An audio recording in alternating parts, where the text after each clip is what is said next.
Toda la semana también te estuvimos contando el ansia de perfección. ¿Cuántas veces quisiste que las cosas salgan de una manera y bueno, de repente, bienvenido a la vida, las cosas no siempre salen de esa manera que esperas? Entonces, tiene un impacto esto porque, bueno, genera ciertos sentimientos. De ello vamos a estar hablando en un minutito nada más con el doctor Ricardo Peters, doctor en filosofía por la Universidad Gregoriana de Roma. Tiene training en psicoanálisis, posgrado en personal counseling. También radicó en Roma durante 30 años, donde fue el redactor cultural de la Radio Vaticana. Andé prestando atención a todas estos antecedentes que tiene el doctor Ricardo Peters, porque es el ideador de la terapia de la imperfección. Sobre su teoría psicoterapéutica se han realizado tesis de licenciatura, maestrías, doctorados en México, Brasil, Italia, Venezuela.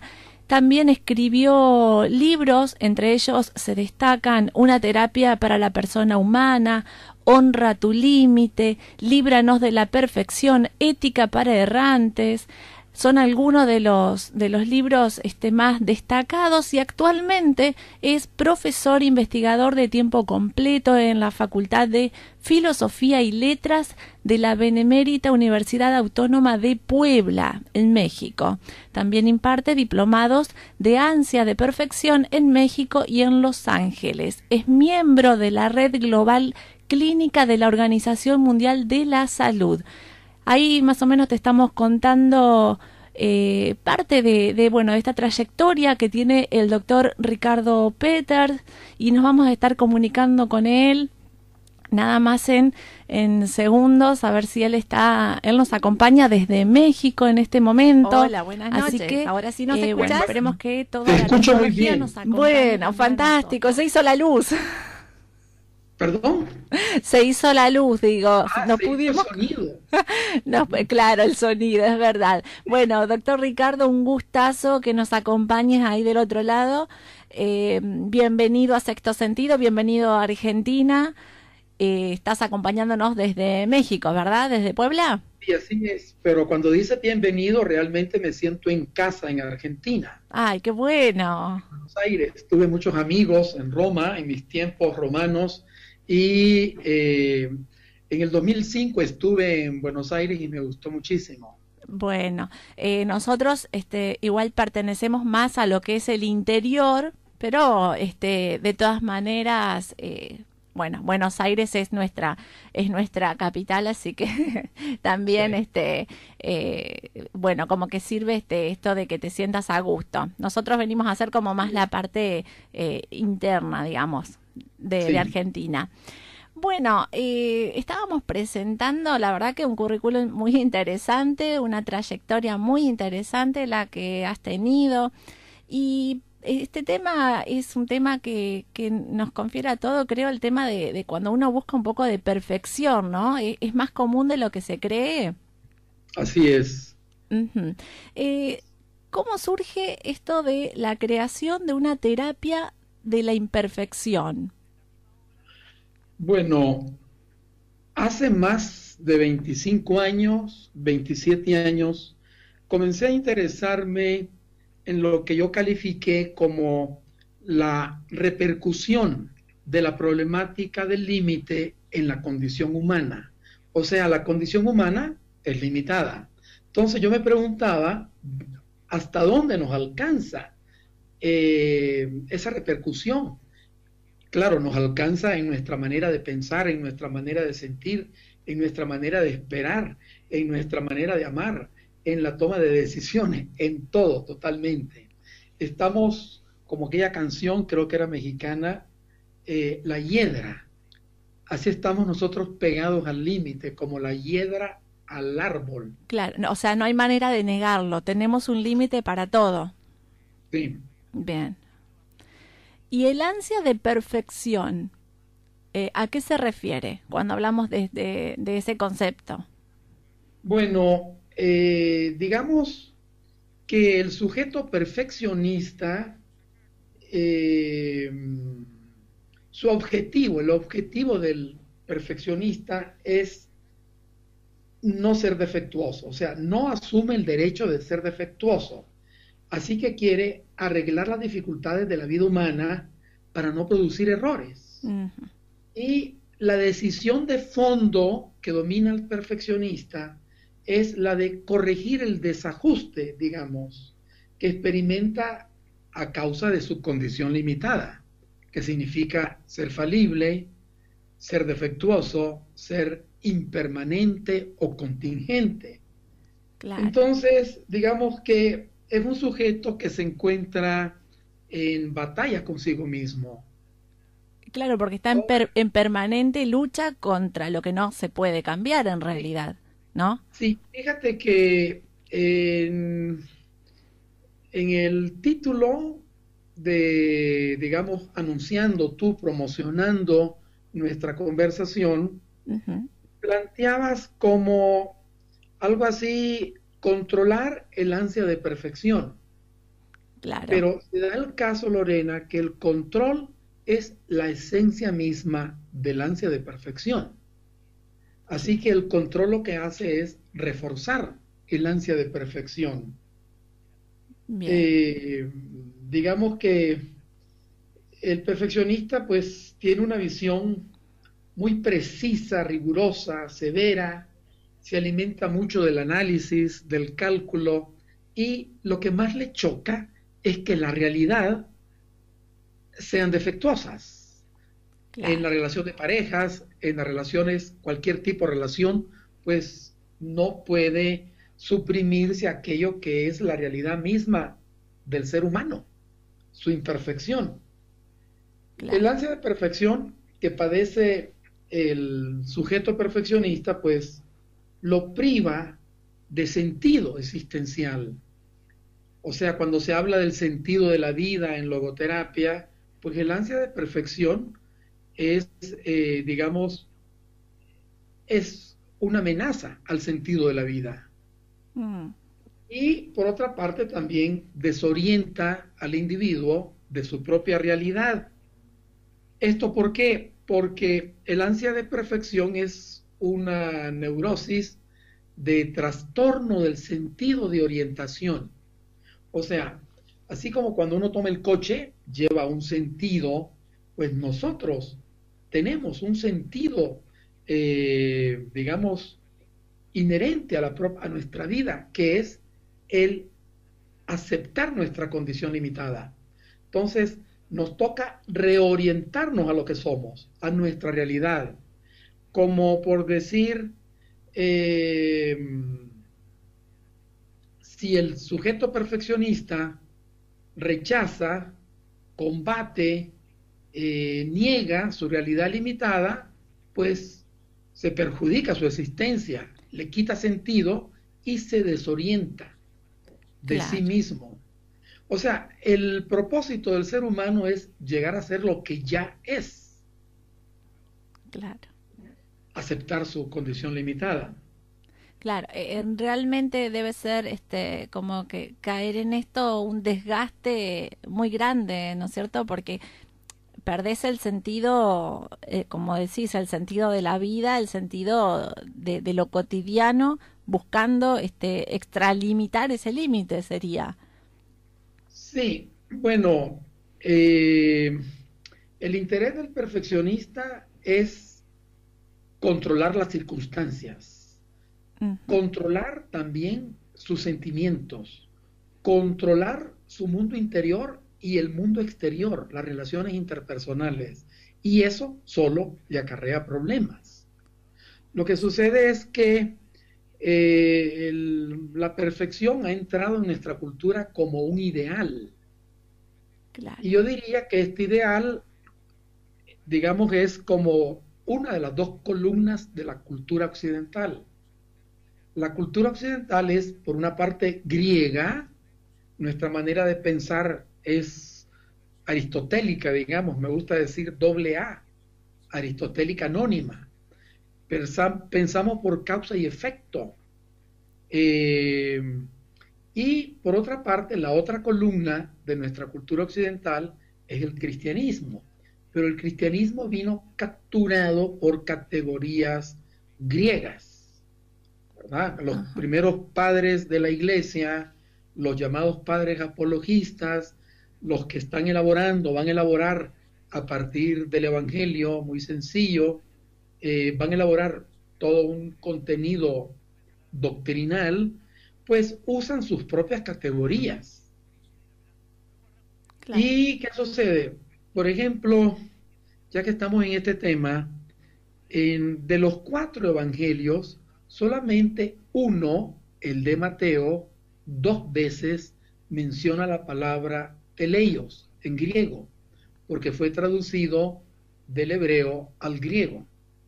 Bueno, Jesús fue incapaz de usar ese concepto.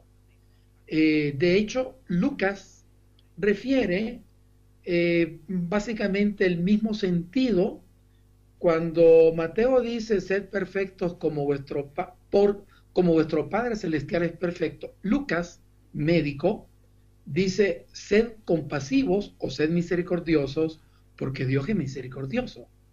Eso es más acorde con el pensamiento de Jesús. Pero bien, el Evangelio pues fue como traducido o digamos reflexionado desde categorías griegas.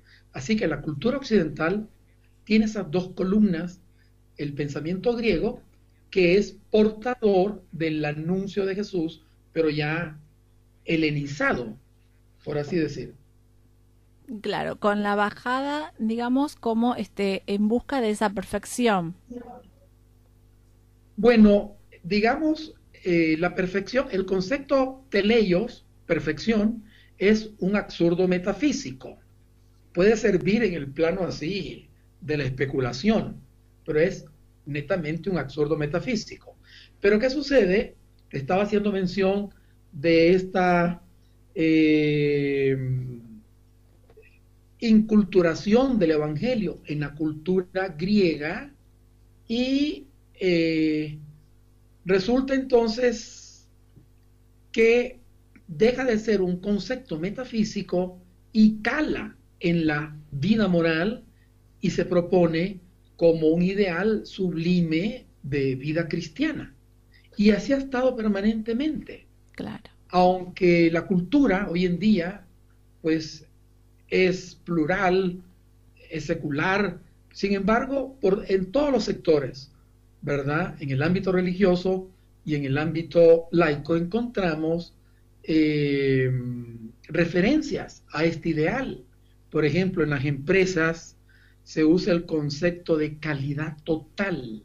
Esto enferma a los que trabajan en una empresa con este criterio porque quieren alcanzar la calidad total. Pero tú te das cuenta que con facilidad pasamos del iPhone 5 al iPhone 6 y llegaremos a tener otros iPhone cada vez más completos, digamos. Claro, o sea, que la Eh, perfección siempre genera ese paso hacia adelante, pero a la vez también de como de cierta disconformidad, porque lo que tengo ya no me sirve, no lo quiero, quiero más, quiero más. sí, o sea, la perfección pues no se alcanza nunca. Claro. En el plano de las teorías científicas, supongamos Ptolomeo pensaba que nuestro sistema daba vueltas, giraba alrededor de la Tierra. Ujú. Posteriormente todo eso va cambiando con Copérnico, con Kepler, con Galileo, etcétera, etcétera. O sea, ninguna teoría ha sido perfecta. Es Claro. lo que menciona Stephen Hawking en su bonito, precioso libro, La teoría del todo. O sea, no está esa teoría todavía, se persigue, ¿verdad? Y llega a Claro. decir al final de su librito, llega a decir: el día que logremos la teoría del todo, conoceremos el pensamiento de Dios. Bueno, pues eso es imposible, ¿verdad? Claro, Te quiero claro, sí. decir, el sueño del hombre ha sido ser como Dios y la perfección pareciera satisfacer ese sueño. Claro, Te claro. hablaba de las empresas, pero también en las industrias manejan el cero defecto, Es ¿verdad? verdad. Sí, sí, es verdad. En las universidades, pues te hablan de excelencia y realmente se respira por todas partes, por todos los poros, el ideal de la perfección, aunque no planteado de esa manera, con ese concepto, sino con sinónimos. Claro, como disfrazándolo un poco, pero genera la misma búsqueda.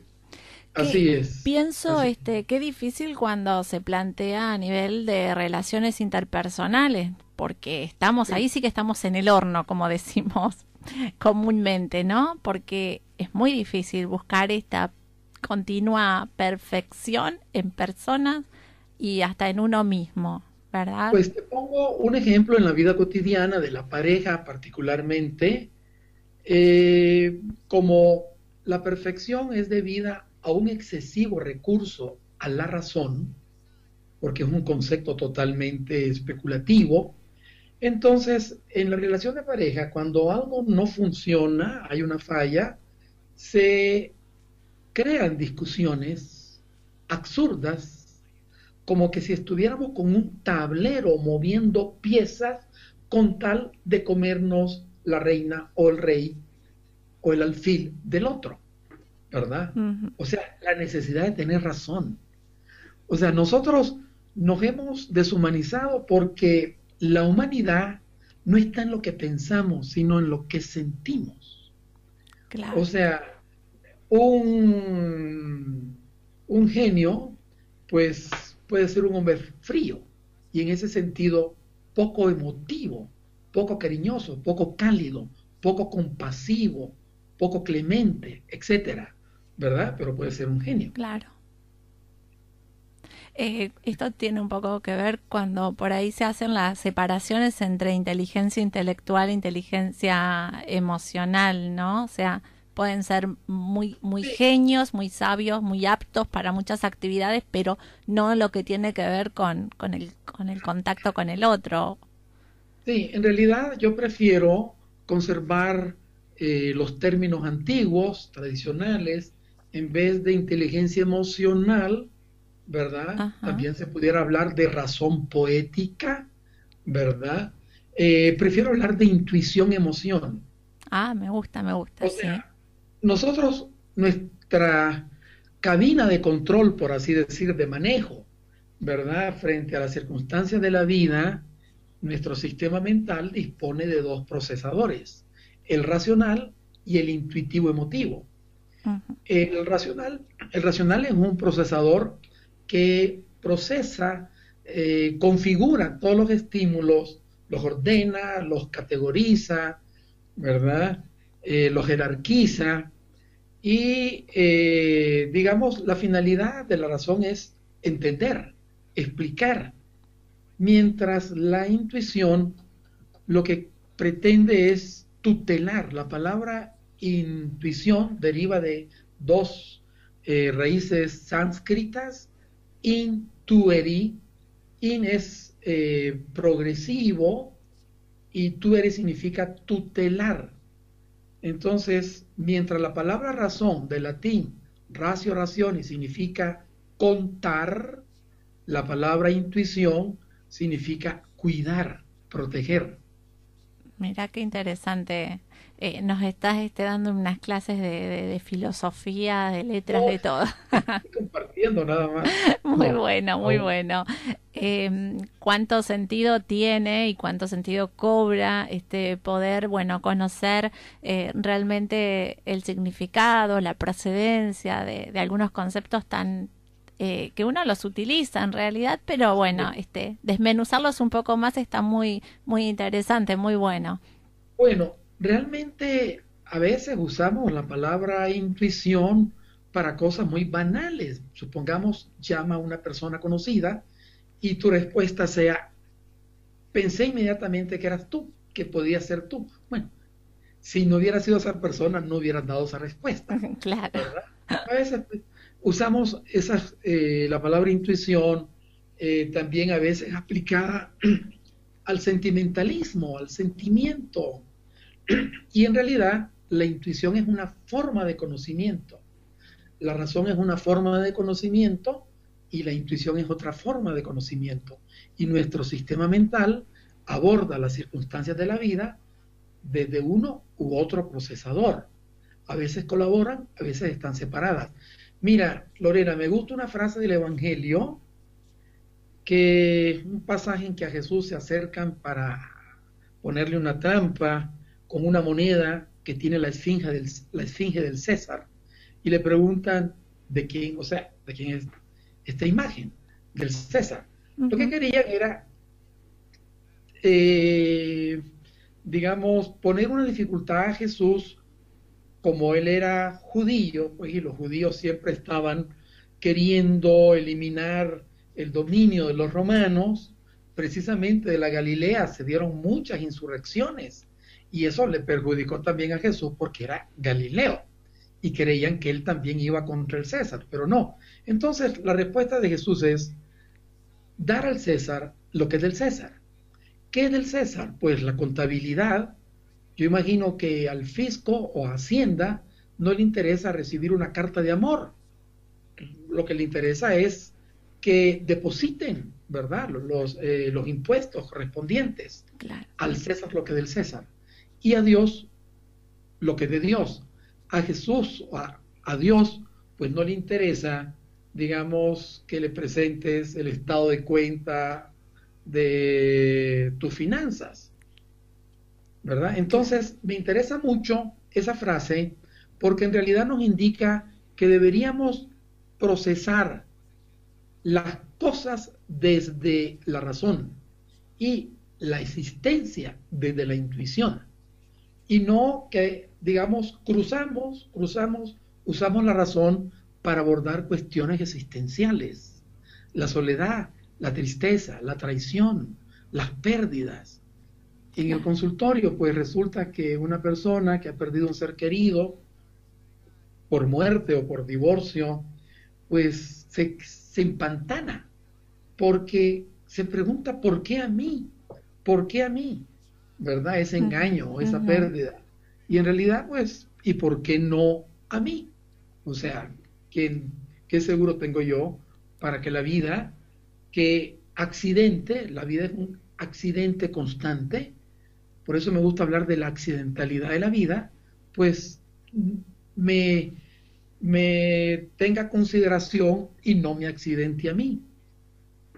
Claro, es una manera de encarar esas preguntas que te pueden sacar adelante o te pueden estancar, ¿no? Sí. Bien. Sí. Y esto, entonces un poco al principio, decías, algunas de las características que tiene la persona perfeccionista, o sea, ¿qué características más marcadas hay en personas que buscan esa perfección constante? Bueno, en los laboratorios que organizamos tenemos un equipo y una asociación internacional para la terapia de la imperfección. En los laboratorios, que es uno de los módulos del diplomado, señalamos necesidades neuróticas en el perfeccionista. Por ejemplo, miedo a errar. La persona que está atenta a no errar y erra más. Otro miedo es salirse del esquema. O sea, el perfeccionista se siente muy confortable dentro de un esquema. Repite su vida, la repite. La manera, por decirte, como arregla su cuarto, su escritorio, su ropero, su cama, etcétera, es repetitiva. La manera, digamos, desde que levanta, abre los ojos hasta que los cierra por la noche, pues es una repetición, ¿verdad? Es eso como el miedo al cambio, a esa modificación que se puede dar, digamos, son personas que no se salen como de su rutina. No, y es más, otro de los miedos lo calificamos como miedo a salirse del programa. Ajá. O sea, si un perfeccionista va a un congreso, y eso lo vemos nosotros en nuestros diplomados, ¿verdad? Pues de antemano quiere saber todo. ¿Qué va a proceder? Ajá. O sea, se le puede indicar cuánto cuesta la matrícula, cuál es la mensualidad, ¿verdad? Pero él quiere saber todo. Y eso es lo que llamamos miedo a salirse del programa, que tiene que ver con el futuro, tener controlado el futuro. Y también, digamos, miedo al ridículo, miedo a la alternativa que tú mencionabas, miedo a la oscuridad, pero no a la oscuridad cuando se va la luz porque no se ha pagado a la compañía eléctrica, sino a la oscuridad en la vida cuando hay una crisis planteada por la edad, una crisis planteada porque los hijos se van y hacen su vida y los padres se quedan con el nido vacío, como dicen, ¿verdad? Entonces, cualquier circunstancia de cambio les oscurece la vida. Ellos quisieran desplazarse por la vida como que si fuera una autopista a la luz del sol, claro, o por la noche con faros que la iluminen. Pero en realidad las crisis nos ponen en un túnel y muchos valores que nos habían funcionado pues dejan de funcionarnos porque se presentan exigencias de nuevos valores para hacer frente, como dice el Evangelio, poner vino nuevo en odres nuevo. O sea, dar respuestas nuevas a circunstancias nuevas y no vino nuevo en odres viejos. Entonces, ¿qué sucede? Que estas necesidades neuróticas generan como tendencias a necesidades compulsivas.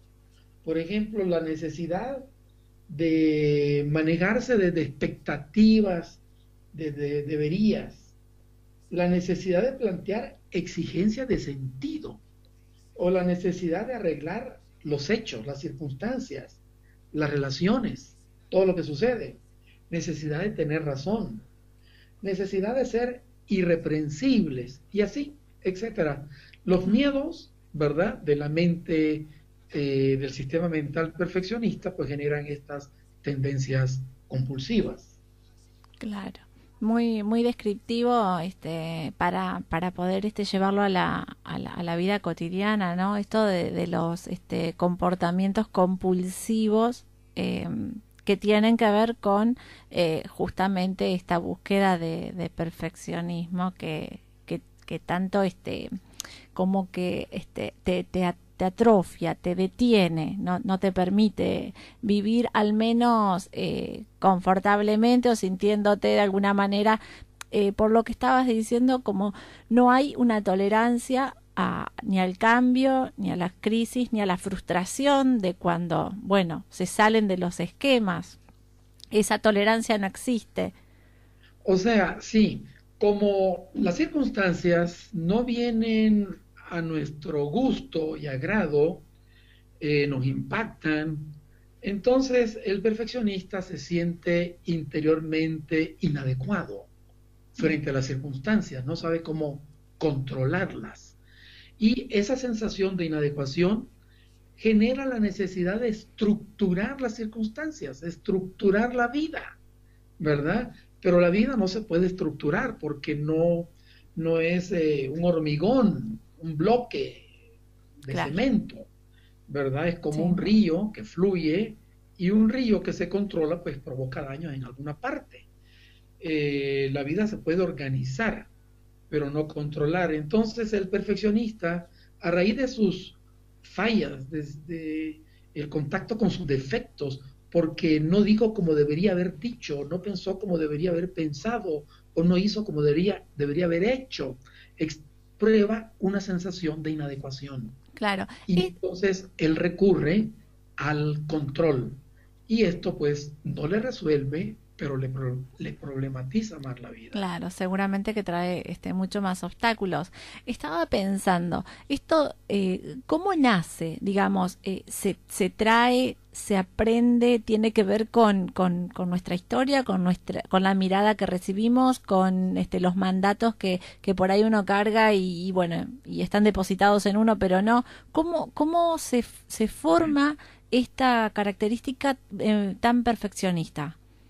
Pues hay una simbiosis entre todos los introyectos de la cultura a través de la familia, a través de la escuela, a través de otras instituciones y por otra parte el excesivo recurso a la razón, que es la manera como en nuestra cultura abordamos todos los asuntos.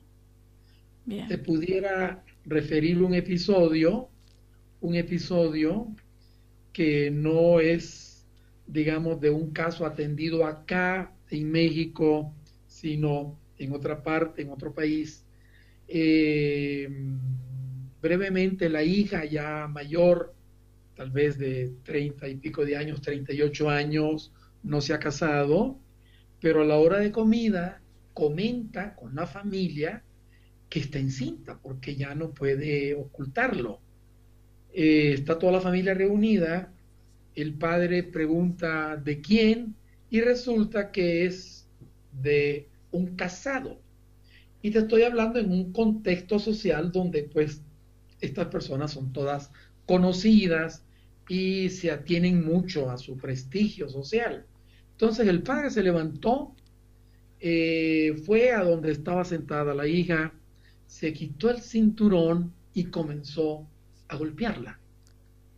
La hija pues tuvo, ¿cómo se dice? Pues tuvo una diarrea ahí al momento por todo el shock que le provocó la actitud y los latigazos del padre.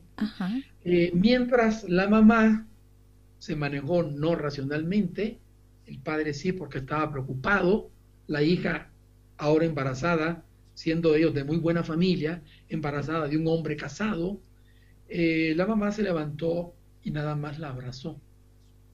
Entonces, aquí están los dos recursos ejemplificados. El padre, con el recurso a la razón, vio eso, digamos, dañino al prestigio de la familia, mientras la madre pensó en su hija, ¿verdad? Claro. En esa circunstancia que necesitaba consuelo, claro. ¿verdad? Sí. Y así pues, la raíz, decías tú entonces, nuestra cultura, desde niños, ¿no?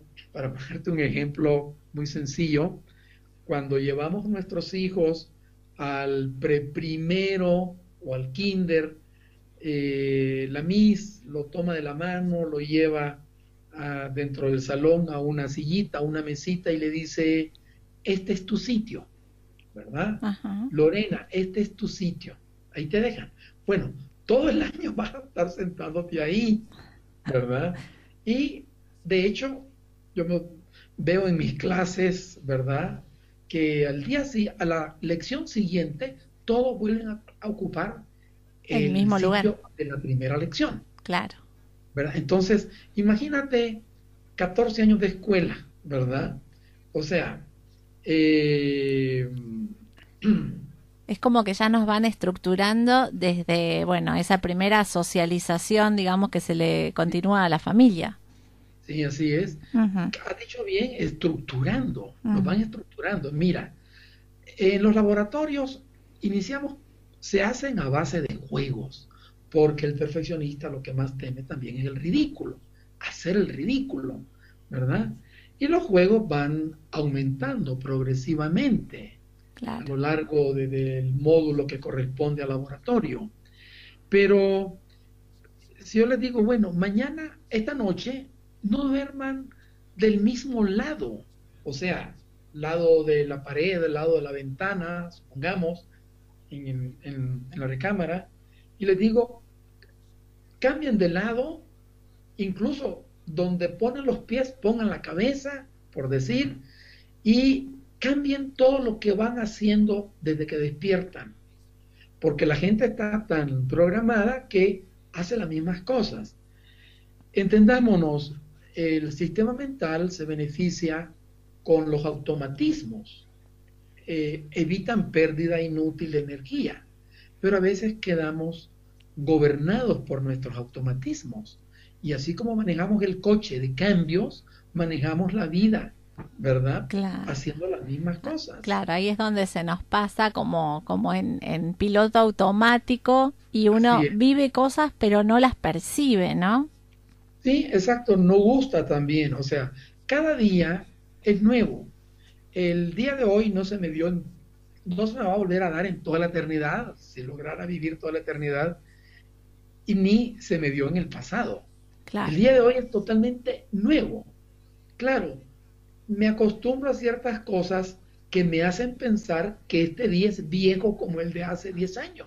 Claro, Porque estoy en la misma ciudad, voy a la misma universidad, las mismas cosas, etcétera. Pero es novedad completa. Y lo enfrentamos de manera repetitiva.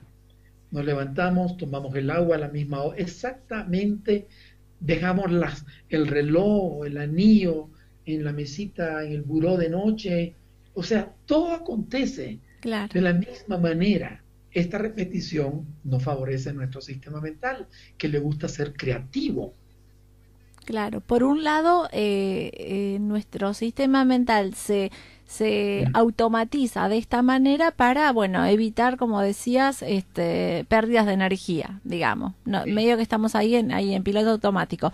Pero a su vez, nos privamos de una parte que también le interesa mucho a nuestro sistema, que es el de la creatividad, el del asombro, el de poder, bueno, manejar alternativas nuevas cuando entramos en como en este túnel, ¿no?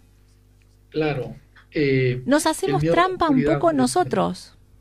¿Perdón? Sería como que nos hacemos un poco de trampas nosotros, nos boicoteamos aún en las cosas que nos podrían hacer bien.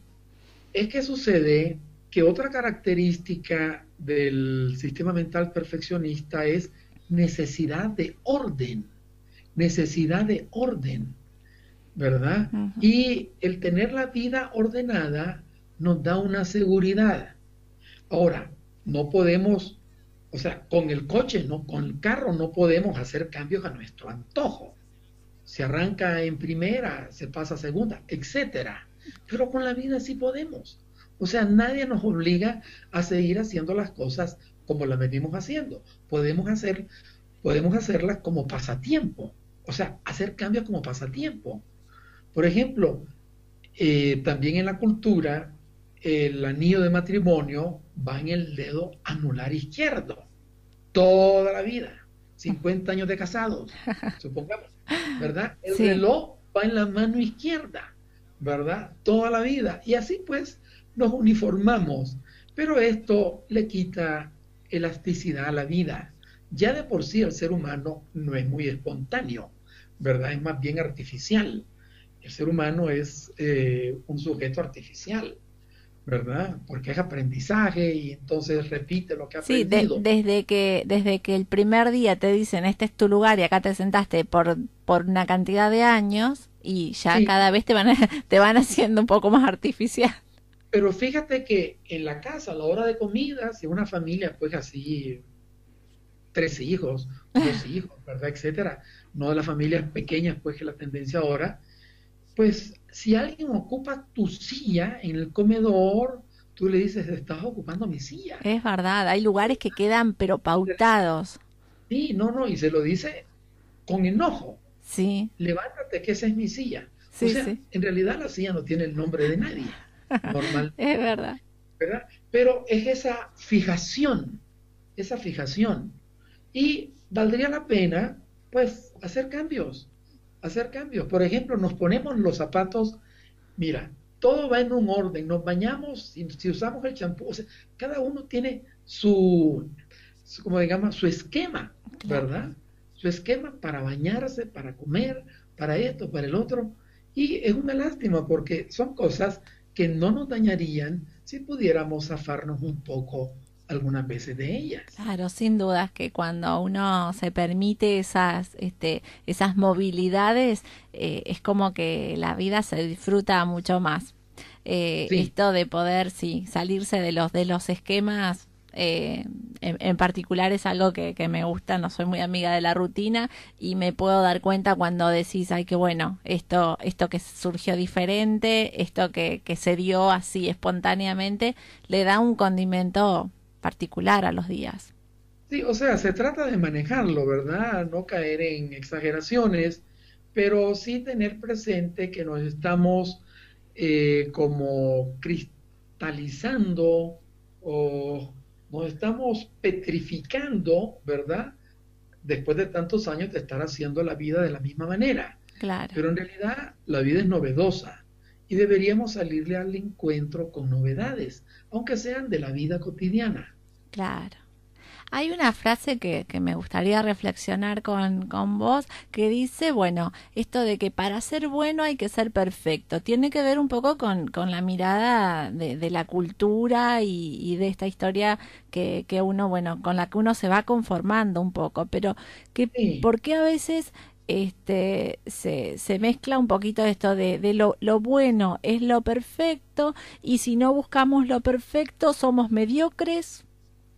Hay Bueno, toda tú dices una... que para ser bueno hay que ser perfecto, pero ¿bueno en qué? ¿En Ujú. qué? ¿Verdad? O sea, si eres pintor, pues un buen pintor, si eres, tocas el cello, ¿verdad? Un buen, etcétera. En realidad, para ser bueno y proponerse ser perfecto es arruinar la bondad, porque la persona que se relacione contigo se va a relacionar posiblemente con un sujeto severo, Claro, juicioso, que va a estar encañonando al otro, mira, fallaste, te equivocaste, ¿verdad? No hiciste bien. claro. Fíjate que a los niños hay estudios que en los primeros años de edad, así, segundo, tercero año, al día recibe 413 indicaciones. No te sientes así, lávate las manos, no te metas el dedo en la nariz. 413 o 14. Imagínate, claro, cómo lo van estructurando, como tú dices. Claro. Y eso pues se entiende que es la manera de socializar al niño. Pero sucede que muchas veces, como aquella frase que dice, al lavar al niño sucio hay que dejar ir el agua sucia, pero no al niño. Claro, Había que socializarlo de una manera que no le quite espontaneidad. claro. De no quitar sus propias, sus propios matices. Sí. Claro. Y entonces tú decías, si no busco lo perfecto, soy mediocre. Mira, mediocre no, eres realista, eso sí. Ujú.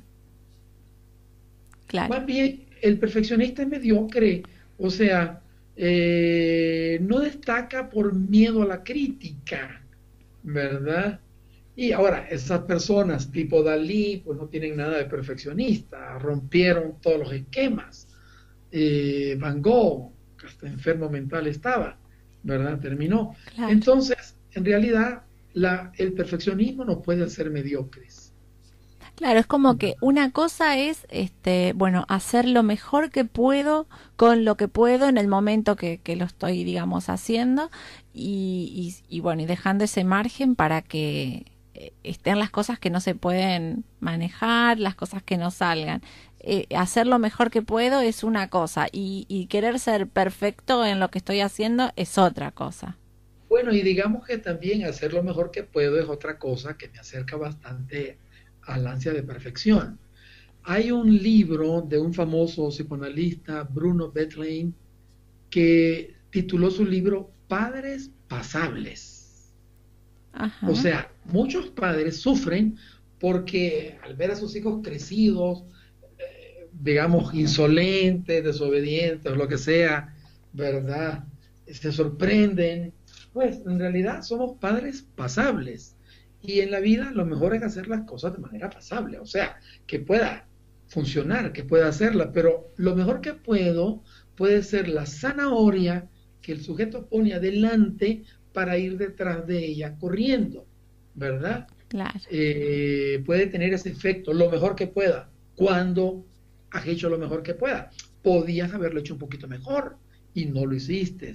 Entonces realmente, qué lástima, se dice el perfeccionista. Claro. Lo hice lo mejor que pude, no porque podía. Entonces te mete en esa dinámica del perfeccionismo. Claro, es como tener mucho cuidado con el análisis de lo que se dice, de lo que se escucha, cómo uno lo internaliza, ¿no? Porque, claro, el perfeccionista al escuchar lo hice la manera de lo mejor que pude y siente que todavía le faltó algo. Sí, Y bueno, y por así ahí es. está otro que dice, bueno, lo hice lo mejor que pude y hasta acá, digamos, hasta acá llegué. Lo hice pasable. Sí, fíjate que el famoso manual que forma a psiquiatras, que suele conocerse por sus siglas, DSM, y siglas del inglés, y acaba de salir la quinta edición que se presentó en mayo de este año. Sigue manteniendo la idea de que hay perfeccionismo sano y perfeccionismo neurótico. En realidad es como tener, digamos, un tumor benigno, ¿verdad? Y un tumor ya maligno.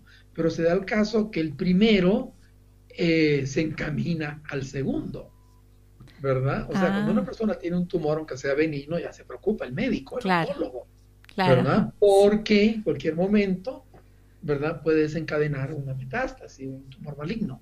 Claro.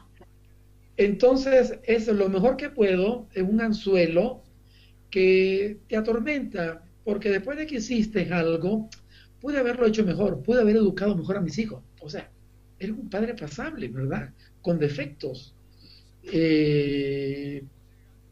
Lo interesante es, pues, aportar lo que podemos aportar a nuestros hijos, sabiendo que nuestros mapas de ruta, no les sirven a ellos. Ellos van a hacer el suyo, ¿verdad? Claro, claro, está bien. Saca un poco de, o digamos, o saca o pone, digamos, un poco de luz sobre esto de que, bueno, lo mejor que puedo, me gustó la definición de que esto termina siendo un anzuelo para ir tras esa, bueno, perfección y decir, bueno, lo mejor que pude, pero podría haberlo hecho distinto. Sí, bueno, eso se lo plantea el tipo perfeccionista. Claro. Otras personas les vale, ¿verdad? Como dicen, ¿verdad? Claro. El mínimo esfuerzo, muy bien, pero el perfeccionista sí está clavado en eso. Claro. Y por la noche puede revisar su vida, ¿verdad? Y siempre va a encontrar una faltante. ¿Verdad? ¿Qué laguna todavía dejó? ¿Qué bache dejó en aquello que hizo? Claro, claro. ¿Por qué tenemos que honrar nuestros límites? Este es uno de tus libros, ¿no? Sí. Bien. ¿Y por qué tenemos que honrar nuestros límites? Bueno. ¿Qué beneficios tenemos al decir reconocer, honrarlos, cuidarnos en esos límites? Es que si no honramos nuestros límites, entramos en conflictos con nuestros límites. Nuestros límites varían, ¿verdad? E incluso podemos alargarlos, ensancharlos hasta cierto punto, pero no dejan de ser límites. El límite tiene una función de conservación. El temerario, por ejemplo, pues puede acabar con su vida, ¿verdad? El que no toma en cuenta sus límites en una actividad, pues puede tener un derrame, ¿verdad? Un infarto, etcétera. Entonces, nuestros límites tienen esa función de conservación. De hecho, los valores restringen, los valores nos obligan a tomar límites en cuenta. Por ejemplo, muchos valores dicen no matarás, no robarás, no tal y tal cosa, ¿verdad? Claro. Si quieres pongo un ejemplo. Tengo en este momento unos anteojos muy buenos, ¿verdad? Muy finos, de lectura, bifocales y todo eso, progresivos. Si no los quiero poner en una mesita porque es pequeñita, y yo quiero ponerlo en una mesa grande, ¿verdad? Quiero darme ese gusto, entonces me resisto a considerar la mesa pequeñita y pues los suelto, se estrellan contra el piso. Entonces, el valor siempre tiene una función de protección. Claro. Por eso los valores nos cuestan también, ¿verdad? Los valores no se dan así de manera fácil. Comportan cada valor, la aplicación, la construcción de un valor comporta una exigencia, una disciplina, ¿ves? Entonces, honra tu límite es protégete, cuida tu realidad limitada. Claro, ¿Y qué pasa cuando no podemos parar, cuando la exigencia aparece y atormenta? Pensemos desde las pautas mentales, digamos, desde las emociones, los pensamientos, y es una lucha entre querer honrar ese límite y todo lo que sucede interiormente. Bueno, depende de cómo nos han enseñado a manejar, a usar nuestro sistema mental. Gran parte de la población mundial, por las noches, en vez de sentirse en paz, conciliarse consigo mismo, abandonarse al sueño, usan un lapso de tiempo en revisar cosas que no se hicieron, que no se dijeron, que no se plantearon, etcétera, como debían.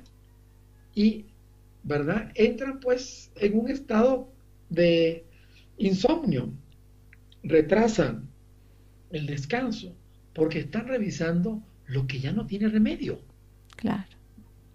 Pero, digamos, ese es un hábito de cuando se recurre excesivamente a la razón. Recurrimos a ella constantemente para abordar cualquier tipo de situación, y por la noche la razón nos presenta todas estas cosas, o la más significativa, ¿verdad? Y pues conocemos esa situación de desvelo debido a que estuvimos con un problema que ya no era problema, porque ya no tenía solución, o porque no es el momento de abordarlo, y el resultado es que no dormimos bien. Claro, sí. Por ejemplo, en relación de parejas, ¿verdad? O en relaciones así laborales, muchas circunstancias. Se me ocurre cuando, por ejemplo, personas que no pueden permitirse, no sé, un momento de descanso o disfrutar de, digamos, no sé, de un feriado, de un fin de semana, y que sienten de que si no están trabajando, por ejemplo, no están cumpliendo con un deber, eso es como que si no tienen ese permiso de quedarse, dedicarse ese tiempo para otras cosas, y después se llenan de, bueno, no sé si es de culpa o de pensamientos que al fin y al cabo no los dejan disfrutar de ese momento. Sí, el ocio es usado por el perfeccionista como tiempo para trabajo, o sea, se siente incómodo. Ajá. Fíjate que en ese manual que te mencioné, que es el manual de diagnósticos y estadística de trastornos mentales, pero que se le conoce por sus siglas DSM, en este caso es el último, la quinta edición, te presenta como 30 y pico de rasgos del sujeto perfeccionista. En realidad, ellos no consideraron el perfeccionismo, ¿verdad? Pero están hablando del sujeto obsesivo compulsivo, el sujeto que tiene trastorno obsesivo compulsivo de la personalidad, y te elenca 30 y pico de rasgos, ¿verdad? Qué impresionante. En el caso nuestro, el análisis que hacemos del perfeccionista es mucho más amplio todavía, más complejo, ¿verdad? Pero tomamos en cuenta todos esos rasgos. Si alguna vez tienes oportunidad o en internet entrar a este manual y te vas a trastornos de la personalidad, el calificado como trastorno obsesivo compulsivo de la personalidad tiene una cantidad de rasgos, ¿verdad? Qué increíble, o sea, cómo se congestiona la vida. Claro, claro, sin dudas que sí. Son cosas, bueno, como de las que te decía, muy comunes, ¿no? De personas que por ahí no pueden parar o darse un momento, y eso los atormenta.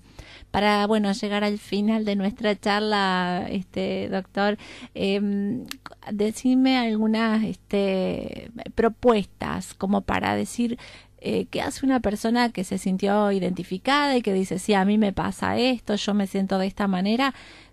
¿cómo serían los primeros pasos para empezar a desprenderse un poco de esta ansia de perfección y caminar un camino un poco más libre?